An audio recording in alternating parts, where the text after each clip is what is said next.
Hello friends, આજે હું ધોરણ 6માં સાયન્સનો પીરિયડ લેવા ગઈ હતી.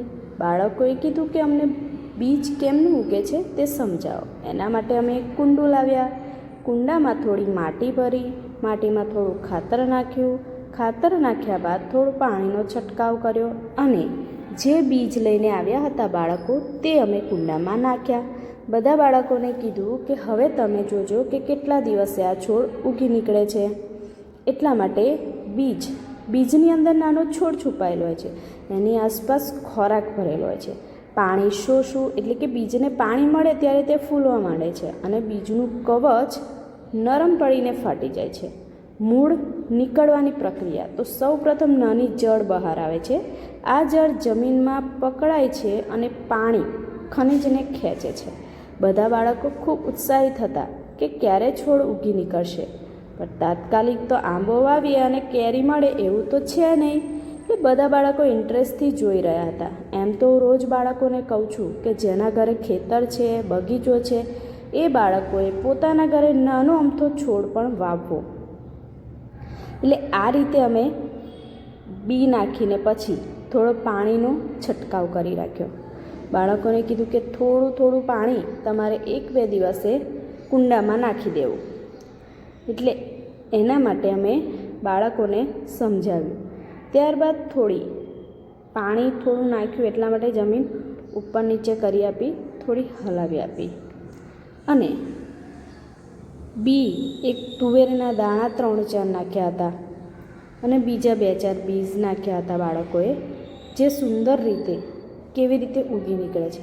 ત્યારબાદ અમે અઠવાડિયા પછી જોયું તો બીજ આ રીતે ઉગી નીકળ્યા હતા, જેમાં તુવેરના નાના નાના છોડ નીકળી આવ્યા હતા. બાળકો જોઈને ખુશ થઈ ગયા.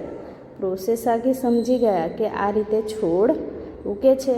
અને બાળકોએ એવું પણ કીધું કે અમે ઘરે પણ આ રીતે છોડ વાવ્યા હતા, જેમાં સુંદર મજાના છોડ ઉગી નીકળ્યા છે.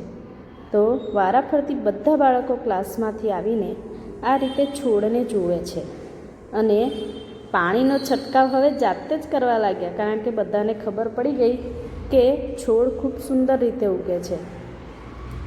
એટલે એક બાળક પોતાની બોટલ લઈને આવીને પાણીનો છંટકાવ કરી આપે છે.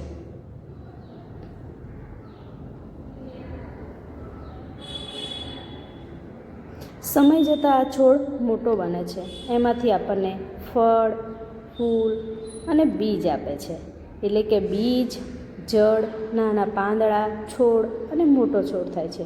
એટલે અંકુરણથી છોડ બનવાની પ્રક્રિયા કહે છે, જે આપણે જોઈ.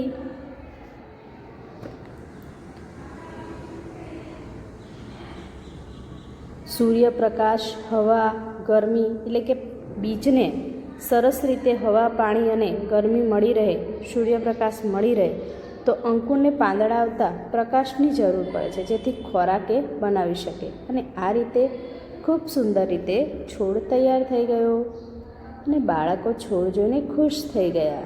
એમાં સૂર્યમુખીના પણ ફૂલ હતા, બીજ નાખેલા હતા, જે એ પણ ખૂબ સરસ રીતે ઉગી નીકળ્યા હતા. બધા બાળકો વારાફરતી આવીને છોડ જોઈ રહ્યા હતા અને એમણે જ કરેલી મહેનત એમને રંગ લાવી.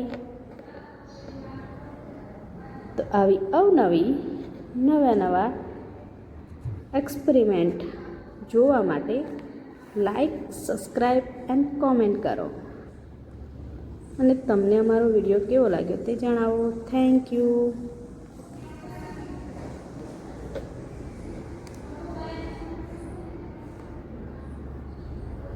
વૃક્ષો આપણા માટે ખૂબ ઉપયોગી છે. એટલે હું બાળકોને એવું પણ કહું છું કે ઘરે તમારો જન્મદિવસ હોય